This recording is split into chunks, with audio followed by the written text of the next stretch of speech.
Shri P R Sivasankar B J പിയെ സംബന്ധിച്ച് B J പിയുടെ പദയാത്ര നടക്കുന്നതേയുള്ളൂ. ഇപ്പോൾ യു ഡി എഫിനെ സംബന്ധിച്ചാണെങ്കിൽ സ്ഥാനാർത്ഥികളുടെ കാര്യത്തിൽ വലിയ ടെൻഷൻ അടിക്കേണ്ട. കാരണം അവർക്ക് സിറ്റിംഗ് എം പിമാരുണ്ട് 19 പേർ. അതിൽ കെ സുധാകരൻ ഒഴികെയുള്ളവരെല്ലാവരും മത്സരിക്കാനാണ് സാധ്യത. കോട്ടയത്തെ കാര്യം തീരുമാനമായി കഴിഞ്ഞു. എൽ ഡി എഫിനെ സംബന്ധിച്ച് അവരുടെ സ്ഥാനാർത്ഥികൾ ഏറെക്കുറെയായി. ബി ജെ പിയുടെ കാര്യത്തിലാണ് ഇപ്പോൾ തൃശ്ശൂരിൻ്റെ ഒഴിച്ചുള്ള ഒരിടത്തെയും കാര്യം നമുക്ക് യാതൊരു ധാരണയില്ലാത്തത്. അപ്പോൾ ഇവരൊക്കെ ഒരു ലാപ്പ് ഓടിക്കഴിഞ്ഞ് പുറകെ ഓടിയാൽ പോരല്ലോ. ഉടൻ വരുമോ ബി ജെ പിയുടെ പട്ടിക?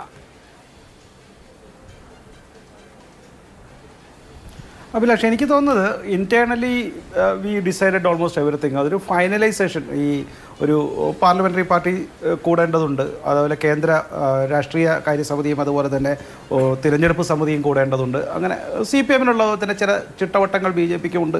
അഭിലാഷിന് അറിയാം. അത്തരത്തിലൊരു ഫൈനൽ ലിസ്റ്റ് ഞങ്ങൾ നേരത്തെ ഇവിടെ കൊടുത്തിരുന്നു എന്നാണ് ഞാൻ മനസ്സിലാക്കുന്നത്. ഒരു പ്രവർത്തകർക്ക് ഏതാണ്ട് ചില താല്പര്യങ്ങളും ഒരു പ്രതീക്ഷകളൊക്കെ ഉണ്ട്. അതുകൊണ്ട് തന്നെ നല്ല കാൻഡിഡേറ്റിനെ വരും, കേരളത്തിന് അനുയോജ്യമായ നല്ല കാൻഡിഡേറ്റിനെ വരും. ഏതായാലും it is not going to be a walkover for anyone. അത് കോൺഗ്രസിനായാലും BJPക്ക് LDFനായാലും എന്ന് ഞാൻ ഉറപ്പിച്ചു പറയുന്നു. രണ്ട്, നിങ്ങളിപ്പോൾ ഇവിടെ ഈ LDFൻ്റെ വളരെ മികച്ച കാൻഡിഡേറ്റ്, പിന്നെ അരുണിൻ്റെ ഒരു പ്രയോഗം, ഇടതുപക്ഷമില്ലാത്ത ഇന്ത്യയെക്കുറിച്ച് ചിന്തിക്കാൻ പറ്റില്ല.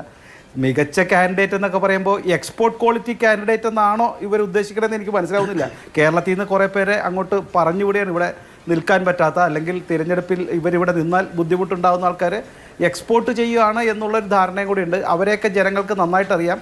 കേരളത്തിൽ ഭരണത്തിലിരുന്നപ്പോൾ അവരെന്തുകൊണ്ടാണ് അവരെ തിരിച്ച് ഭരണത്തിൽ കൊണ്ടാത്തൊക്കെ ജനങ്ങൾക്ക് നന്നായിട്ടറിയാം. അതുകൊണ്ട് ഇവരൊന്നും മികച്ച കാൻഡിഡേറ്റാണ്, ഇവർക്ക് പകരം ആളില്ല എന്നൊന്നും വിചാരിക്കരുത്. ജനങ്ങൾ പലകുറി കണ്ട് ചിലവരെ തഴഞ്ഞവരൊക്കെ തന്നെയാണ്. അതുകൊണ്ട് നല്ല തിരഞ്ഞെടുപ്പ് തന്നെ ഉണ്ടാവും കേരളത്തിലെ എല്ലാ മണ്ഡലങ്ങളിലും എന്ന് ഞാൻ വിശ്വസിക്കുന്നു. ശരി.